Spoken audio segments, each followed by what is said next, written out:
নিউট্রিশনের যে ইনগ্রিডিয়েন্টস আছে 6টা, পুষ্টি উপাদান 6টাই আছে দুধে।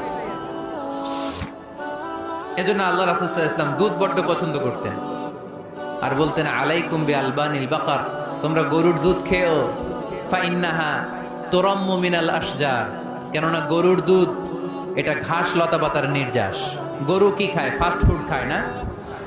গরু বার্গার খায় না? ফ্রেঞ্চ ফ্রাইজ খায় না? টিক্কা খায় না? চিকেন কাবাব? গরু কি খায়? এই ঘাস খাবেন, মানে শাকসবজি খাবেন। গরু ঘাস খায়, এজন্য গরুর পেট থেকে দুধ বের করে দেয় কে? আলাইকুম বিআলবানিল বাকার, তোমরা গরুর দুধ খেও। কত বড় ডাক্তার ছিলেন বিশ্বনবী মুহাম্মদ সাল্লাল্লাহু, এমন বিশ্বস্ত নবী যেটা খাইতে বলছে ওইটা খাইলে ডাইরেক্ট অ্যাকশন। কালিজিরা খেতে বলতেন, মধু খেতে বলতেন, লাউ খেতেন। লাউ খেলে পেট যত ঠান্ডা থাকে পৃথিবীর কোনো খাবার এত ঠান্ডা হয় না পেট, ঠিক কি না? এজন্য বিশ্বনবী বলছেন আলাইকুম বিআলবানিল বাকার, গরুর দুধ খাবা, ফাইন্নাহা তুরাম্মু মিনাল আশজার, কেননা ঘাস পাতা খেয়ে গরুর ভেতরে আল্লাহ ঘাস পাতার মাধ্যমে দুধ বানায়। আবার বিশ্বনবী বললেন মেরাজের রাতে জিব্রাইল 3টা মগ এনে আমার হাতে দিয়েছিল। এক মগের মধ্যে ছিল পানি, আরেক মগের মধ্যে ছিল মদ, আরেকটা মগের মধ্যে ছিল দুধ। 3টা দিয়ে আমার টেস্টিং শুরু করে দিছে, টেস্টিং করতেছে। বিশ্বনবী ধরেন তো কোনটা ধরবেন? বিশ্বনবী দুধেরটা ধরলেন, কোন সুবহানাল্লাহ। সাইয়েদনা জিব্রাইল বললেন আখাস্তাল ফিতরা, নবী আপনি যেমন ধরছেন তেমন, আপনি যেমন, আপনার স্বভাব যেমন, নিয়েছেনও তেমন। এজন্য দুধ খাবেন, বাচ্চাদেরকে দুধ খাওয়াবেন। অনেক মায়েরা বাচ্চাদেরকে বুকের দুধ খাওয়াতে চায় না, ডানু খাওয়ায়, ল্যাকটোজেন খাওয়ায়, সিরালাক খাওয়ায় না। আমার মায়েরা, আমার সম্মানিত বোনেরা, বাচ্চাদেরকে দুধ খাওয়াবেন। ওয়াল ওয়ালিদাতু ইরদি'না আওলাদাহুন্না হাওলাইন, 2 বছর খাওয়াবেন, কামিলাইন, পরিপূর্ণ।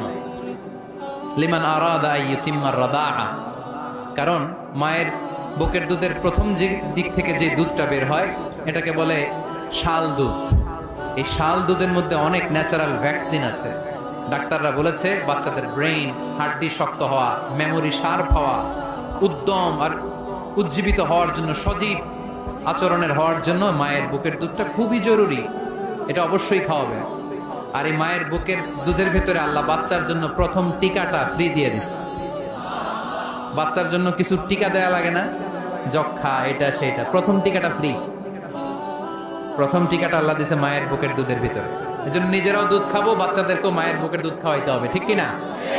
গরুর দুধের ভিতরে অনেক পুষ্টি আছে, হজম করতে পারলে অনেক পুষ্টি। আমরা যেন বেশি বেশি দুধ পান করি, আল্লাহ তুমি তৌফিক দান করো। তাহলে দুধের এই কথা কোরআনে যা আছে, সায়েন্স তাই বলছে। কোরআন বলছে 1500 বছর আগে, সায়েন্স এখন খালি ঘোষণা দিতেছে বাচ্চাদের দুধ খাওয়ান, গরুর দুধ খান, এটাতে উপকার আছে। তার মানে এই প্রাণীকুলের ব্যাপারে প্রাণীবিদ্যার যে তথ্য, কোরআন আর বিজ্ঞান মিল আছে না নাই?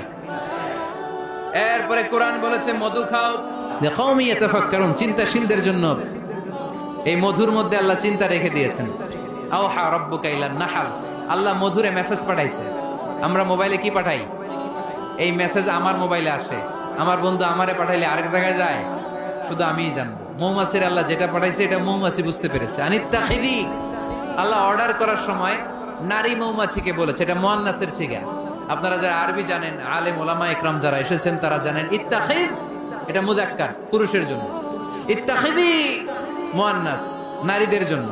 আল্লাহ মৌমাছিকে যখন বলেছেন মৌচাকের বাসা বাঁধো, তখন আল্লাহ পুরুষ মৌমাছিরে বলে নাই, বলছে নারী মৌমাছিকে। কোন মৌমাছিকে?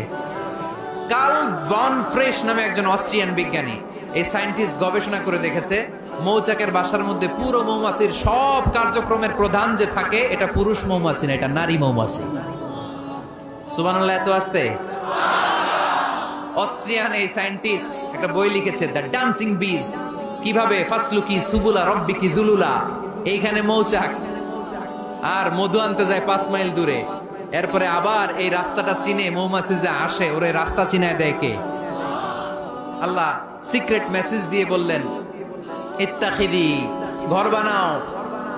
আওহা রাব্বুকা ইলান নাহলি আন ইত্তাখিদি বাইতা, উপরে ঘর বানাও, মিনাল জিবালি বুয়ুতা, পাহাড়ে বানাও, গাছের মগ ডালে বানাও, যাতে পোলাপানরা ঢিল মালতে না পারে।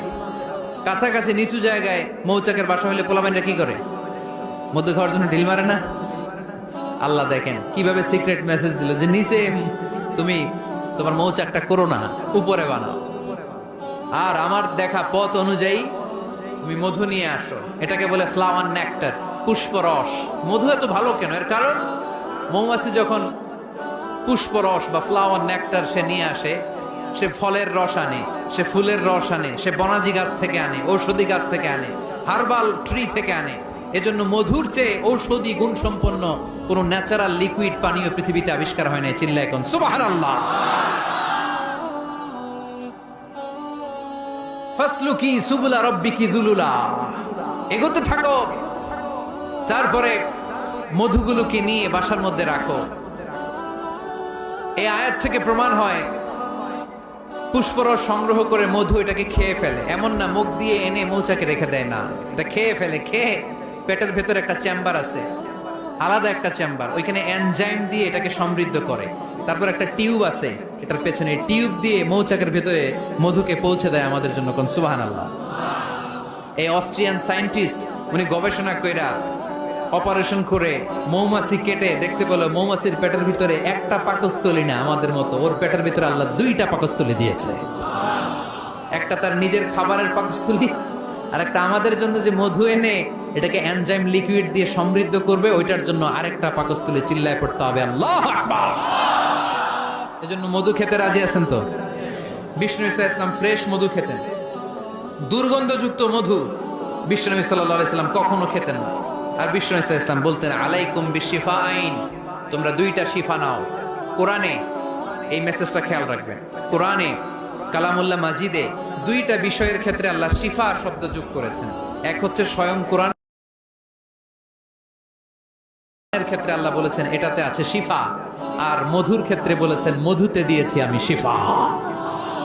এজন্য বেশি বেশি মধু খাওয়ার দরকার আছে না নেই? কত ধরনের মধু যে পৃথিবীতে পাওয়া যায়, ব্ল্যাক হানি, হোয়াইট হানি, ক্রিমড হানি, অর্গানিক হানি, এগুলো খুঁজে খুঁজে খাবেন।